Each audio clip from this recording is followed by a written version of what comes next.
মই বৰ্তমান উপস্থিত আছোঁ পলাকবাৰীৰ ৰাসত আৰু মোৰ পাছফালে এয়া পলাকবাৰীৰ ৰাসৰ গেট। তো বলক আমি এই গেটেৰে অকণমান আগবাঢ়ি যাওঁ আৰু এয়া আৰম্ভণিতে জুবিনদাৰ এটি প্ৰতিমূৰ্তি বনাইছে সুউচ্চ। উজনিৰ পৰা নামনিলৈ বৰ্তমান ৰাস মহোৎসৱৰ এক উখল মাখল পৰিৱেশ আৰু উজনিত যিধৰণে মানুহৰ দ্বাৰা মানুহে ৰাস কৰে ঠিক সেইধৰণে নামনিত এয়া কিছুমান মূৰ্তিৰ দ্বাৰা ইয়াত ৰাস উদযাপন কৰা হয়। আৰু বৰ্তমান মই উপস্থিত আছোঁ এয়া পলাকবাৰী ৰাস মহোৎসৱত। ইয়াত আজি আৰু শুভ আৰম্ভণি হ'ব কিছু সময় পাছতে। মোৰ পাছফালে মঞ্চ সাজু কৰি থোৱা হৈছে, তাৰ পাছফালে আকৌ জুবিন গাৰ্গৰ মূৰ্তি এটা বনাইছে, এইটো আজি শুভ উদ্বোধনী কৰা হ'ব। পুৰীৰ জগন্নাথৰ এই মূৰ্তিভাগেই প্ৰথম স্থান পাইছে এইবাৰ ৭৯ বছৰীয়া পলাকবাৰীৰ ৰাস মহোৎসৱত। আৰু লগে লগে বিভিন্ন পুতলা মূৰ্তিৰ দ্বাৰা বিভিন্ন অংগী ভংগীৰে বুজোৱা হৈছে সেই সময়ৰ কৃষ্ণৰ ৰাসলীলাৰ কথা।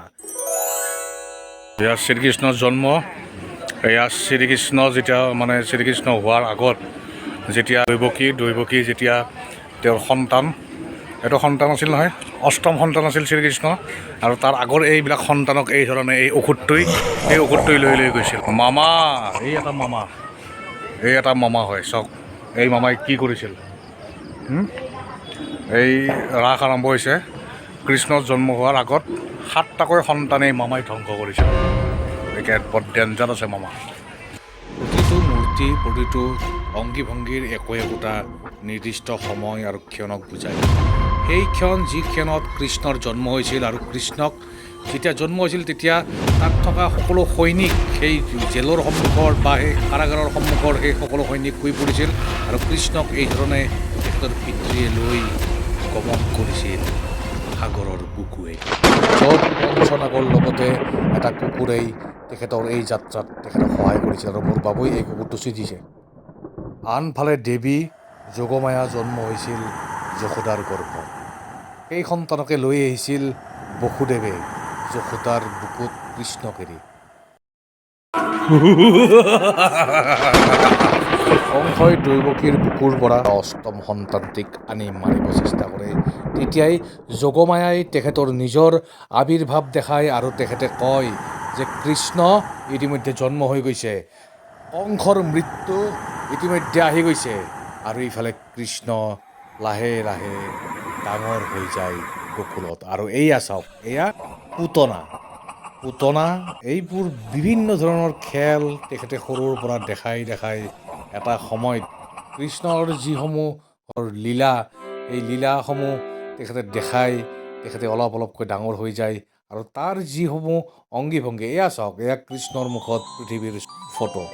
পৃথিৱীখন তেখেতৰ মুখত লৈ আছে। যেতিয়া তেওঁ গাখীৰ খাইছিল, মাতৃক তেখেতে মুখ মেলিব দিওঁতে তেখেতে পৃথিৱীখন দেখাই দিছিল। আৰু এয়া সম্পূৰ্ণ কৃষ্ণৰ ৰাসলীলাৰ এয়া সম্পূৰ্ণ পূজাৰ মেইন মণ্ডপ ভাগ, আৰু তাৰ লগতেই কাষতে লাগি আছে বিভিন্ন ধৰণৰ মূৰ্তিৰে চিহ্নিত কিছুমান সময়, কিছুমান মুহূৰ্ত, য'ত আহি খুব ভাল লাগিছে। আপোনালোকো আহিব বন্ধুসকল। আৰু ঘূৰি ভাগৰে লাগি গৈছে। আহক আৰু কিছু আছে চাওঁ।